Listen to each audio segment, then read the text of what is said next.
Stand with a wide stance with your toes and legs angled out. You may need to adjust this as you get more comfortable and you understand this movement a little bit more. As you are developing the movement, use a mirror if possible to recognize pelvic position. You can also use your hands to check how your hips are relative to each other, as well as just noticing if you are hiking any hip or tucking or doing anything that adjusts the pelvic position away from a neutral position related to the spine. Pay special attention to the top and the bottom of the move, as that is where you will see the adjustments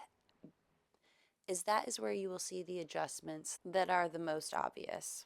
If you notice that your hip has hiked, you have tucked your pelvis, you are shifting forward or back or any other pelvic position at the top and the bottom of the move, you will want to recognize what is happening throughout the movement as it is slowly shifting. What do you need to do in order to stabilize that so that does not happen? Note what you are having the most challenge with. See if you can lower the amount of mobility that you're doing in order to make sure this movement is going correctly. Once you have identified how to do the movement correctly, slowly begin to add the mobility into it. Stabilizing while mobilizing is quite challenging and maybe a little bit foreign, as you have to think about more than just what movement is happening, but what you have to do to oppose any compensations that are happening. If you are not sure, we should discuss what exactly is the challenge in the mobility or the stability as you are doing this movement. Be aware of the differences side to side. They may be minor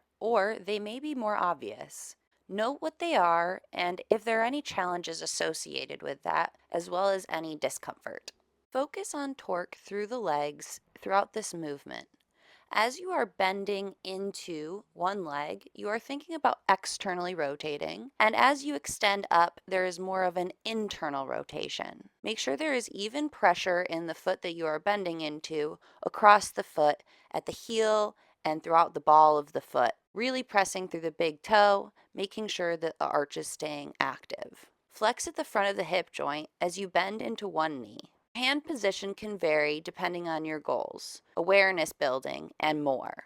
If you need detection to see what your pelvis is doing, it may be helpful to put your hands on your hips so that you can see if it is adjusting while you are doing the movement rather than holding stable. With the leg that is extended, as you follow the video, the center of the heel, the ball of the foot, and the toes are planted. If you want, you can also play around with internally or externally rotating the extended leg. If you want to externally rotate the leg, you will think about pressing through the heel of the extended leg while you lift the toes up off the ground. It will come all the way from the hip, so your knee will also rotate out. If you want to focus on internal rotation, you will focus on really rotating the thigh in as you really focus on keeping that foot planted and creating more torque through that extended foot.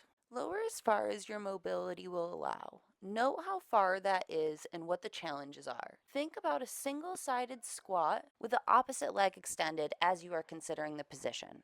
Be aware of how your legs are moving and how the muscles are activating. Notice how much you are flexing and extending as well as rotating through the actively moving joints in this movement of the ankles, knees, and hips. If you focus on the joint movement of each of those areas, how does this adjust it? Can you think about how the muscles are engaging as you are going through this movement? Notice strengthening versus stretching. Notice when you are at the bottom of the movement how certain things are working in an extended position, which may feel more challenging than when they are at a less extended position.